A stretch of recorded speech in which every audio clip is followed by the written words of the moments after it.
Andalucía.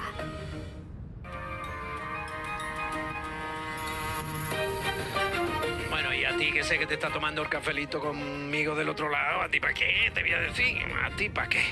Familia, una de las cosas relevantes que van a ocurrir probablemente en la semana económica y política y que nos condiciona y afecta a todos, sin duda va a ser en el Consejo de Ministros del martes que se apruebe el llamado ingreso mínimo vital. El asunto de la renta básica, que no es el ingreso mínimo vital, pero es un asunto que anda por detrás de todas las reivindicaciones de una parte concreta de la sociedad, más o menos vinculado a un espectro ideológico del abanico político. Pero nosotros tenemos claro que de vez en cuando en esta casa, cuando los asuntos económicos que a todos nos competen son relevantes, en este programa tenemos la posibilidad de tener a dos profesores de economía de fuste que tienen la generosidad de convertirse en colaboradores habituales de Día C para alumbrarnos incluso en el careo que a veces protagonizan. Ellos son Alberto Montero en el ámbito de la izquierda y es el profesor Che Cabello en el ámbito de la Internacional Liberal. Señores, buenos días, bienvenidos ambos. Hola, buenos días, Tony, ¿qué tal? Hola, buenos días, Che, que hace tiempo que no nos vemos. Hola, Alberto, encantado de volveros a oír, al menos. Ya va quedando menos. Sí, ya. Me acuerdo que la última vez que nos vimos hablando en la radio, estuvimos hablando del bicho. Sí, justo. Bueno, que conste que aquella última vez yo intenté convencer de que no se fuera a Nápoles al profesor Montero y de alguna manera algo influiría. Hombre, tú y Ryanair. Bueno, es que Ryanair raya en vamos a dejarlo. Sí. Bueno, pues me decís de antemano o me definís entrambos o me ponéis de manifiesto a priori cuáles son las diferencias que consideráis respecto a lo positivo que pueda tener o lo que no sea tan positivo la presunta aprobación este martes en Consejo de Ministros del ingreso mínimo vital.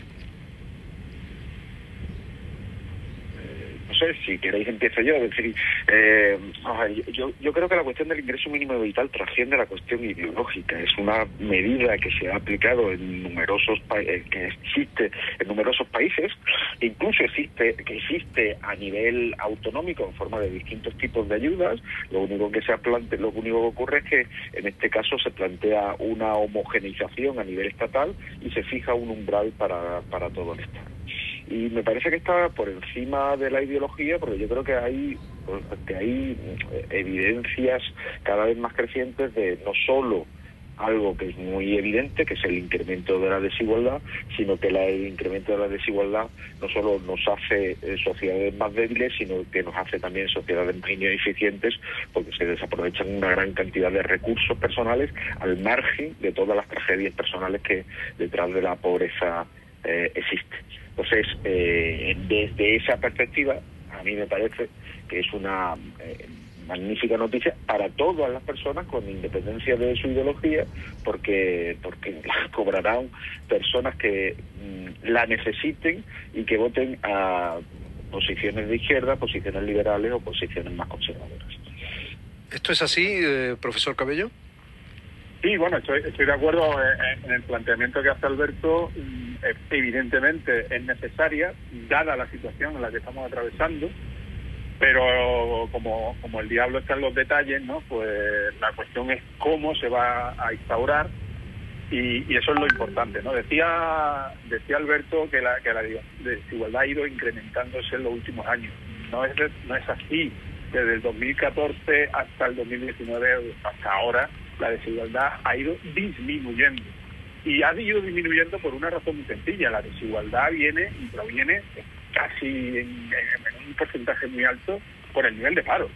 Y cuanto más paro tengamos, más desigualdad vamos a tener y viceversa. Entonces, el hecho de que el paro haya ido disminuyendo en los últimos 6 años, pues ha sido lo que ha disminuido la desigualdad. Justo al contrario de lo que pasó cuando se incrementó el paro de una manera bestial, ¿no? Dado nuestro mercado de trabajo, y creó una desigualdad terrible. Bueno, entonces la primera conclusión es, lo primero que hay que hacer es luchar contra el paro. Precisamente, bueno, podemos dejar aparcado ahí el espectáculo de este fin de estos últimos días con el tema de la reforma laboral, la derogación íntegra, no íntegra, los aspectos lesivos, en fin, que puede hacer muchísimo daño al paro y por lo tanto puede hacer muchísimo daño a la desigualdad.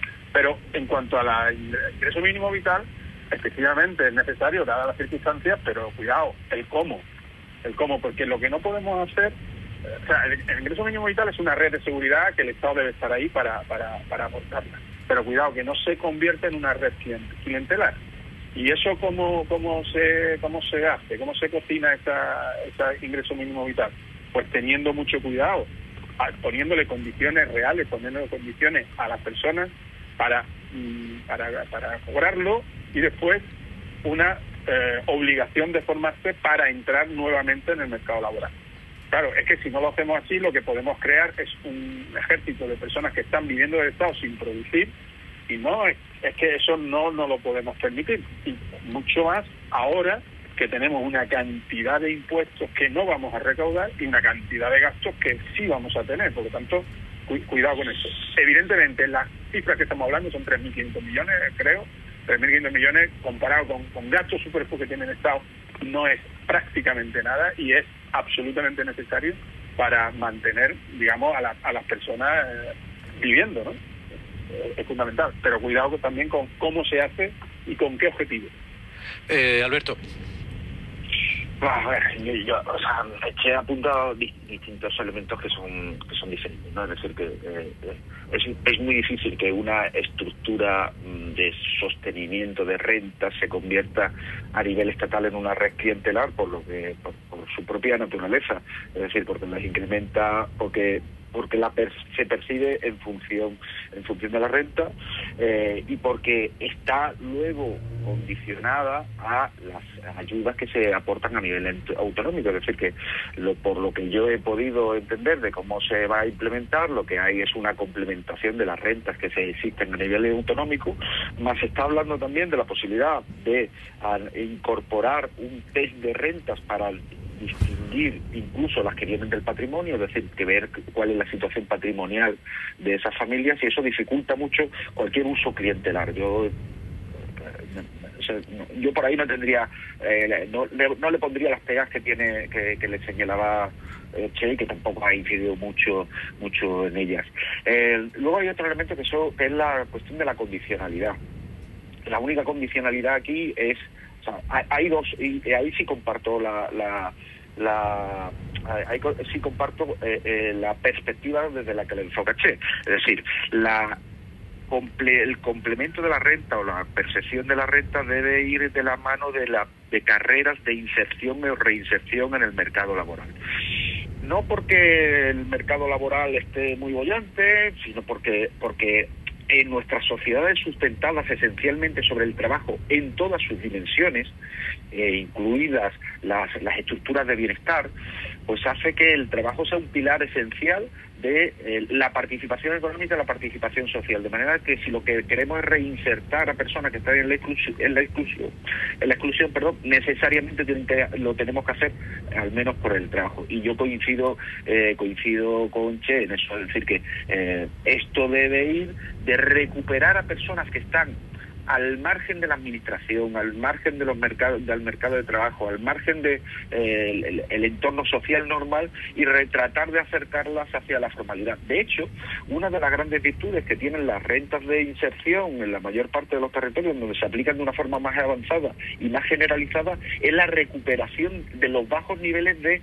informalidad que existen en esas sociedades, porque la percepción de la renta va condicionada a la declaración de tus niveles de renta, a tu mayor vínculo con la administración, y eso reduce automáticamente la informalidad y ayuda a lo que Che señalaba como un riesgo, ¿no? El sostener a personas sin ayudarlas a que esas personas se incorporen al mercado de trabajo, que me parece que es uno de los grandes deseos. Y yo creo que en esto también coincidimos. El estigma del desempleo no solo se produce por la caída de renta, se produce también en términos psicológicos por la sensación que tienen esas personas de que no son útiles a la sociedad o de que son mantenidos sociales, ¿no?, por decirlo de una forma fea y rápida. Sí. Sí, de acuerdo, ¿no? De hecho, Alberto coincidirá conmigo que los incentivos son clave en economía. Los incentivos perversos, pues lógicamente hacen que la economía vaya mal, y los incentivos bien colocados hacen que la economía vaya bien. Entonces, cuidado con esta renta mínima, que en un momento determinado es absolutamente necesaria, pero que se puede enquistar y que las personas pueden tener el incentivo o bien a no incorporarse al mercado de trabajo, o bien, como estaba comentando ahora antes Alberto, ¿no?, o bien que se incorporen al mercado negro, es decir, al mercado de trabajo en el que no cotizas, en el que no tienes una seguridad por parte del Estado, en el que intentas compatibilizar la ayuda con el trabajar, porque lógicamente el incentivo que tiene a no trabajar no es solamente porque uno pretenda no trabajar y que le paguen, le den una paga, ¿no? El incentivo es porque la diferencia es tan poca entre trabajar y recibir la paga, más meter los gastos de transporte, más meter que a lo mejor tienes que hacer algo, en fin. Al final creamos una red de incentivos en la economía en la que cada uno se está más a gusto, digamos, ¿no?, recibiendo esa renta mínima vital, y eso es absolutamente peligroso. Pero por eso hay que hacerla compatible con la participación en el mercado de trabajo, que ha sido uno de los elementos que siempre se ha planteado. Es decir, las rentas de inserción para aquellas personas que no trabajen. Y usted no, las rentas de inserción para aquellas personas que trabajen, pero que no lleguen a un nivel de ingreso que hemos definido como ingreso mínimo vital.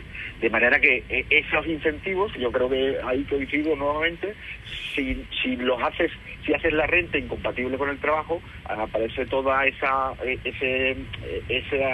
abanico de elecciones que Che está planteando, ¿no? Por eso me parece que en este caso también se va a legislar en el sentido de que sean compatibles, para evitar justo lo que Che está planteando. Os he leído que otro de las, digamos, razones positivas de la renta mínima, sería el incremento del consumo, ¿no? Sí. Es decir, claro, las personas que no tienen ahora que consumir, pues consumirían y por lo tanto mantendrían. Eso es cierto en un momento de estrés como estamos pasando ahora mismo, ¿no? Pero no es cierto a medio y largo plazo, porque a medio y largo plazo, primero, yo no soy amigo del consumo, yo soy amigo del ahorro. Para mí el capitalismo lo mejor que tiene es ahorro, porque el ahorro produce inversión, la inversión nos hace productivos, y lo productivo al final nos hace vivir mucho mejor, ¿no? Entonces, ese es el mecanismo, ¿no? Y por lo tanto, quien diga que el capitalista es una persona que lo que quiere es consumista, no, es justo al contrario, ¿no?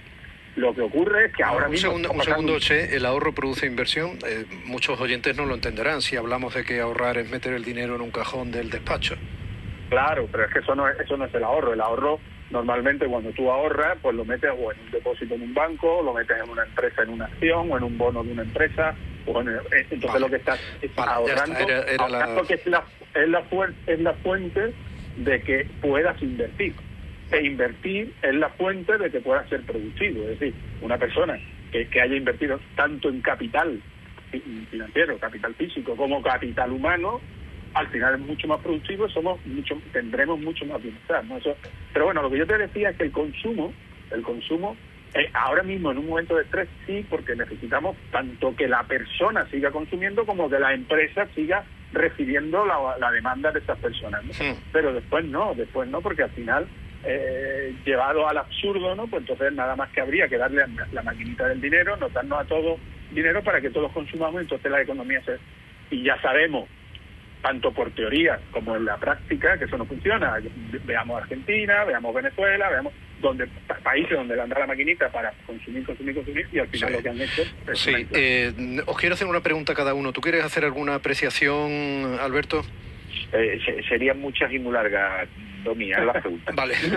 Vale, entonces intento ser muy concreto. Para ti, Alberto, Sí.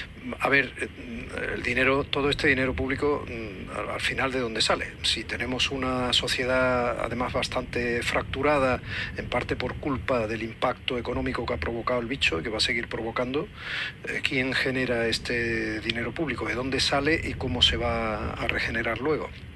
Vamos a ver, yo creo que estamos en una situación, por decirlo muy rápido, estamos en una situación donde solo se puede hablar de liquidez y no se debe hablar de fiscalidad. ¿Por qué? Porque es una situación en la cual se produce una paralización de la economía, se lo he explicado hace un momento, y se necesita mantener rentas, que es lo que se está haciendo, para que mantener la dinámica de consumo, a pesar de que no se mantiene la dinámica de producción, y que la economía de alguna manera siga manteniéndose. Esto es una situación que por muy larga que nos venga pareciendo y por muy larga pueda ser en los próximos meses, es una situación que se produce en una forma meramente coyuntural. En algún momento volveremos a una cierta normalidad y en algunos momentos volveremos a tener una cierta fiscalidad que condiciona las posibilidades de gasto. ¿De dónde tiene que salir el dinero ahora? Pues en términos de dónde está saliendo, en términos de endeudamiento y en términos de ayudas a nivel europeo, porque hay mayor capacidad de articular mecanismos de financiación que no penalicen a los distintos países, como sí ocurrió con la crisis financiera del año 2008-2009. De manera que a mí no me preocupa, primero separaría el tema de la renta mínima y de dónde se paga de la situación actual.